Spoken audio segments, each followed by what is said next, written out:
A vision of the future from Britain's Network Rail. The hope is that the government will fund a high-speed line for 2020 which will take people from London to Glasgow in just over 2 hours. They envisage revenue of £55 billion, easily covering the cost of construction. We need to do something. We think if you need to do something, this is probably the best thing to do. This is the best business case serving the best markets. The next thing is for people to feed this into their appraisals. Decision makers will decide whether this where this ranked across other investments, but at least it's a really good business case for doing this.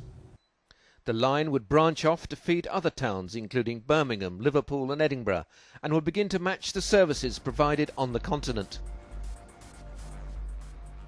What we've been looking at is building a new railway. There are parts of the railway that are becoming increasingly overfull, and by the years 2020, 2025, it will be full up and would have to be turning passengers away from the railway, and that's clearly not what we want to do. So we've done a fairly substantive piece of research to say, where should we go, what should the railway look like, what market should it serve, and what we're announcing today is a thorough piece of research designed to inform decision makers about where we should build new lines. The consequences for tourism could be dramatic, and millions of internal air journeys could be cut. When people come to Britain, they don't just go to one city, they go to other cities. What we're providing here is a service which dramatically reduces the journey time, so it's quite possible that visitors to London can go to Glasgow for a day or two without spending most of their time travelling.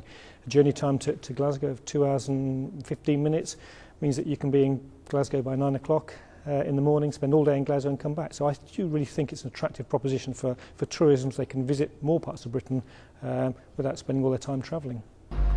It's now up to the government to decide on the future of rail in Britain.